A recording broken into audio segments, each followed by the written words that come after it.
জামাল সর্দারের বাড়িকে ঘিরে পরতে পরতে রহস্য। সোনারপুর থানার পুলিশ ঘিরে রেখেছে বাড়ি।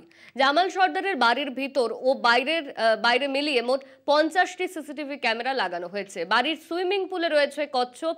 বাড়িতে কচ্ছপ রাখা অভিযোগ বেআইনি হলেও জামাল সর্দার তার বাড়ির সুইমিং পুলে কি করে কচ্ছপ রেখেছে তা নিয়ে উঠছে প্রশ্ন।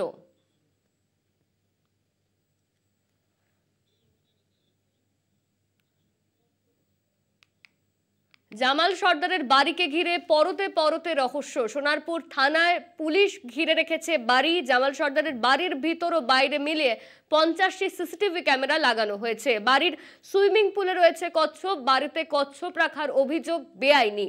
বাড়িতে কচ্ছপ রাখা বেআইনি, তারপরেও এই কচ্ছপ রাখা হয়েছে। জামাল সর্দার তার বাড়ির সুইমিং পুলে কি করে কচ্ছপ রেখেছে তা নিয়ে উঠছে প্রশ্ন। এই নিয়ে আমরা কথা বলবো। আমাদের সঙ্গে রয়েছেন আমাদের প্রতিনিধি সুখদেব দে। সুখদেব, জামাল সর্দারের বাড়িতে 50টি সিসিটিভি, এর সঙ্গে তার বাড়ির সুইমিং পুলে কচ্ছপ পাওয়া গিয়েছে। কি আপডেট রয়েছে এই মুহূর্তে ঘটনাকে কেন্দ্র করে? একদমই ঠিক অনন্যা। দেখো, গতকাল যে সামনে এসেছে প্রতাপনগর এলাকা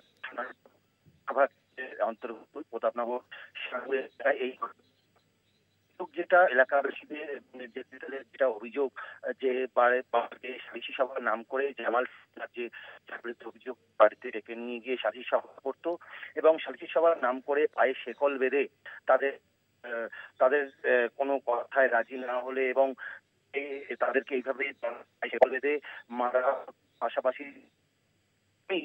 জোর করে এলাকা জমি দখল করে নিয়ে সর্দার একাধিক অভিযোগ। তবে এই জামাল সর্দারের বিরুদ্ধে এর আগে কোনো অভিযোগ জমা পড়েনি। এই প্রথম একটি অভিযোগ জমা পড়ে আজ দুপুর পর্যন্ত। তবে আজ দুপুরের পর বিকেলে আরো একটি অভিযোগ জমা পড়ে। এই নিয়ে মোট জামাল সর্দারের বিরুদ্ধে দুটি অভিযোগ জমা করেন দুই নির্যাতিতা।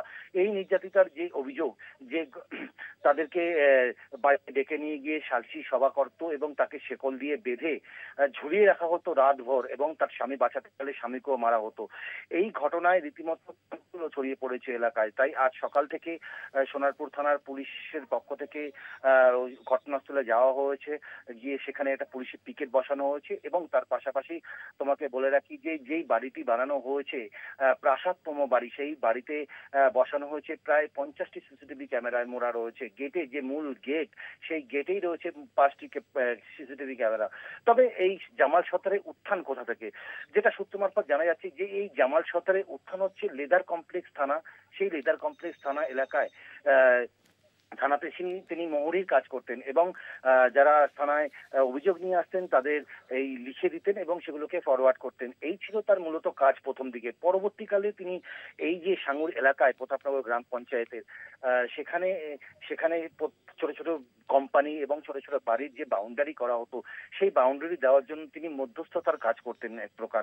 তবে এই তারপর থেকে আস্তে আস্তে করে তার বিস্তার শুরু হয় এবং তৃণমূলের সাথে যোগ দিতে শুরু করে এই জামাল সর্দার, এমনটাই অভিযোগ করছেন এলাকাবাসীরা। তবে একদমই ধন্যবাদ তোমার সুখদেব। আমাদের সঙ্গে ছিলেন আমাদের প্রতিনিধি সুখদেব দে।